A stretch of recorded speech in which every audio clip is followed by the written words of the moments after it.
কিপটে বুড়ি, আমি আর কাজ করব না তোমার বাড়িতে। হাড় মাস জ্বালিয়ে খেলো। নতুন বছরে 200 টাকা মাত্র বোনাস চাইছি, তাও দেবে না।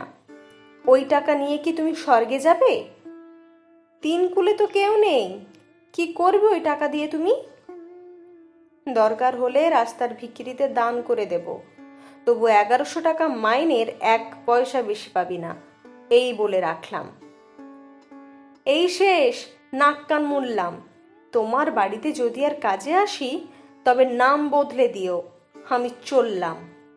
এই নিয়ে প্রায় 12:40 কাজ ছেড়েছে টুম্পা। প্রত্যেকবারই আর না আসার দৃঢ় প্রতিজ্ঞা করে চলে গেছে। কিন্তু সকাল গড়িয়ে দুপুর, খুব বেশি হলে দুপুর ছেড়ে বিকেল, এই হলো তার রাগের সীমারেখা। বহু চেষ্টা করে একবার সন্ধে 6টা অবধি আসেনি সে, কিন্তু 6:30টায় মৃণালিনী দেবীর একটা ওষুধ আছে, তাই আবার সে ছুটতে ছুটতে গেছে। ওই ওষুধ না খেলে বুড়ি সারা রাত 2 চোখের পাতা এক করতে পারবে না। মৃণালিনী ভবনের এই মস্ত প্রাসাদের মতো বাড়িটার বিশাল গেটটা ঠেলে প্রতিদিনের মতো ভেতরে ঢোকে টুম্পা। তার শরীরে সকালের ঝগড়ার কোনো রেশ নেই আর। ঘরে ঢুকেই একেবারে দিদিমণির কায়দায় শাসন শুরু করে দেয় সে। এই বুড়ি, দুপুরে খেয়েছো? না খেয়ে কি তোর জন্য বসে থাকবো মুখ পুড়ি? আসতে এত দেরি হলো যে? সিরিয়ালের প্রথম পার্টটা তো হয়েই গেল। সে হোক গে, ওষুধ খেয়েছো? না। দেখলে, একদিন একটু দেরিতে এসেছি, অমনি অনিয়ম শুরু। এ মেলা জ্ঞান দিস না তো। বক বক না করে মুড়ি চানাচুরটা মেখে নিয়ে আয় দেখি। কুচি কুচি করে পেঁয়াজ দিস, আর হ্যাঁ, একটা কাঁচা লঙ্কা চিড়ে আনবি।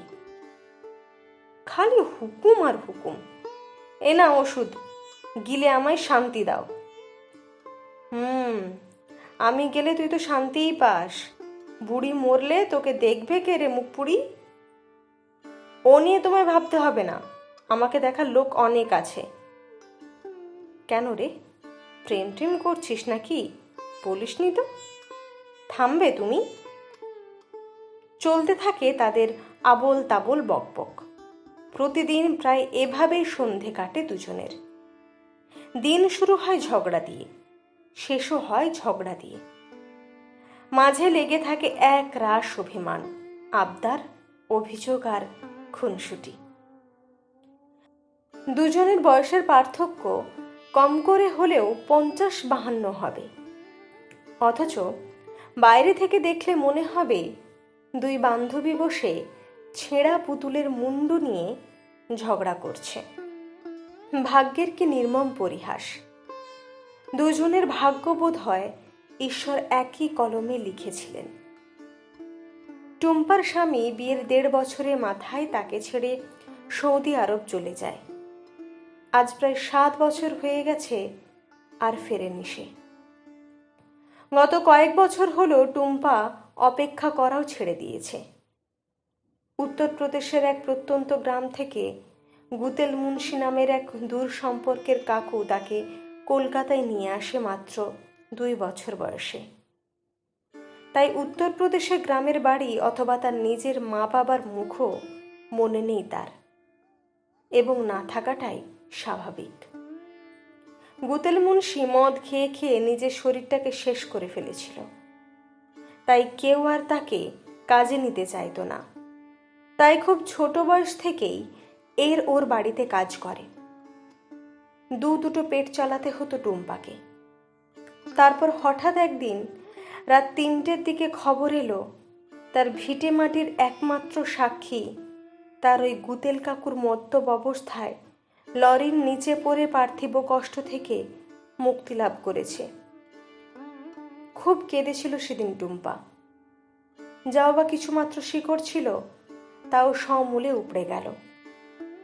এবার সে সম্পূর্ণ উদ্বাস্তু হয়ে গেল। উত্তরপ্রদেশের কোথায় তার বাড়ি, কে তার মা বাবা, কিছুই জানে না সে।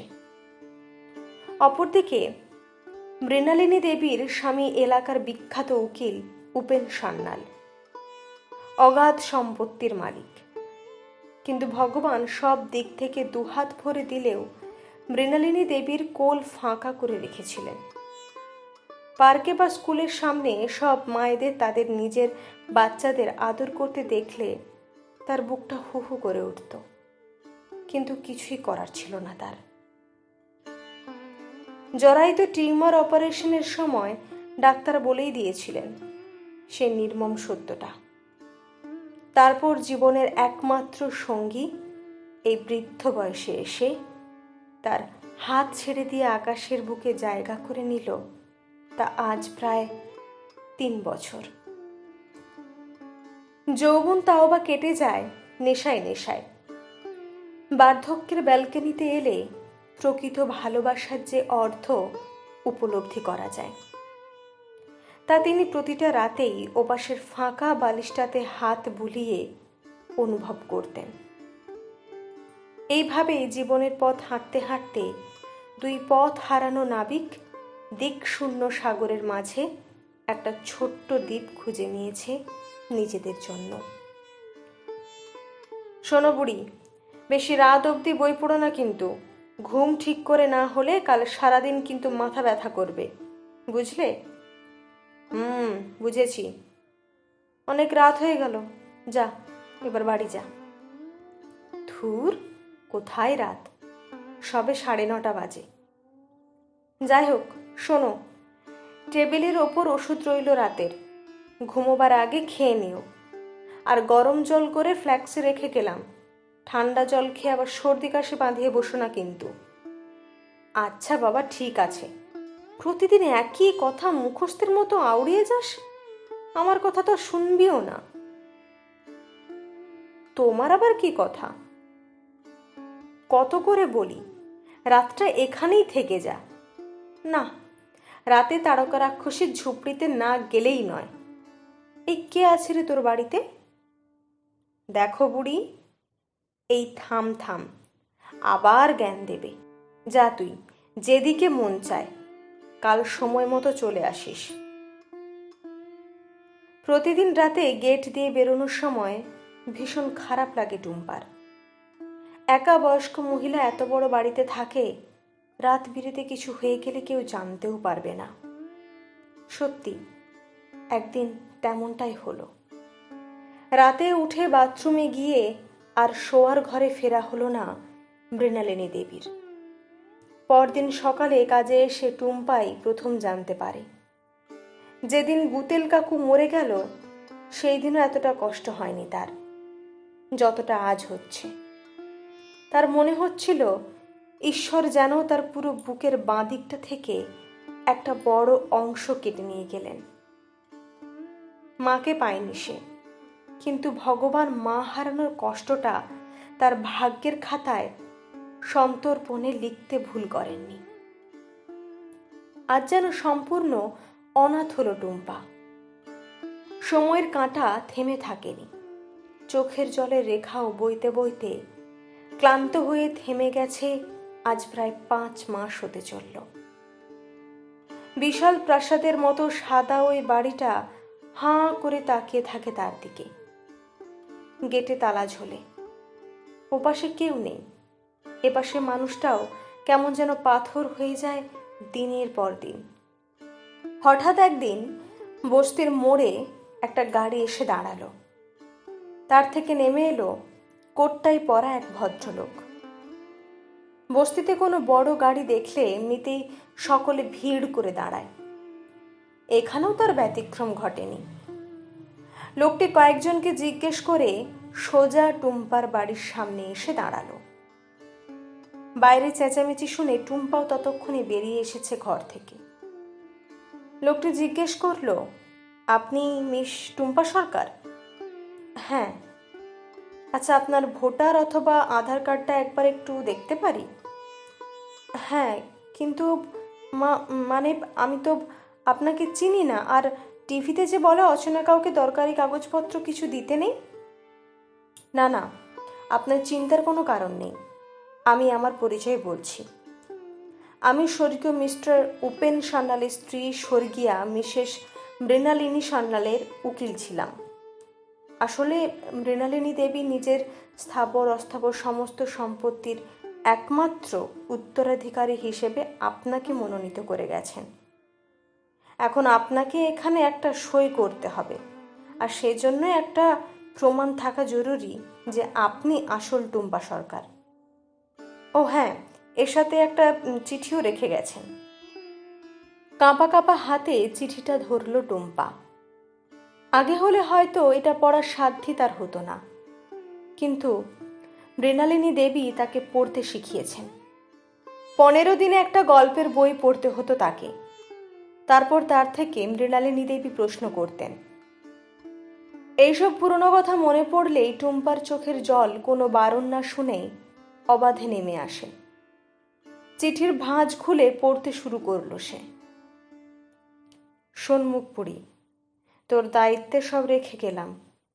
জানি তুই হেলায় নষ্ট করার মতো মেয়ে নোস, তবু মনে রাখিস আমি আর উনি কিন্তু ওপর থেকে সব দেখছি। আমার বাড়িটা আজ থেকে তোকে দিলাম, আগের মতোই গুছিয়ে যত্ন করে রাখিস। আর শোন, আবার একটা বিয়ে করিস। একা একা সারা জীবন বেঁচে থাকা যায় না, ঝগড়া করারও একটা লোক চাই। আজ তো এই বুড়িটাও নেই যে গাল ফুলিয়ে সকাল সন্ধে ঝগড়া করবি। ভালো থাকিস, নিজের একটু যত্ন নিস। চলি রে। ইতি তোর ঝোঁকড়ুটে বুড়ি। থরথর করে কাঁপতে কাঁপতে মাটির ওপর বসে পড়ে টুম্পা। প্রায় 7.5 কোটি টাকার সম্পত্তি পেয়েও নিজেকে তার পৃথিবীর সব চাইতে নিঃস্ব ব্যক্তির থেকেও নিঃস্ব মনে হচ্ছিল। 3 বছর কেটে গেছে তারপর। এখন মৃণালিনী ভবন শুধু একটা বাড়ি নয়, এটি একটি বৃদ্ধাশ্রম। এখানে টুম্পা মৃণালিনী দেবীর মতো এমন 35 জনকে নিয়ে এসেছে যাদের সমাজ, পরিবার, এমনকি ঈশ্বরও দূরে ঠেলে দিয়েছেন।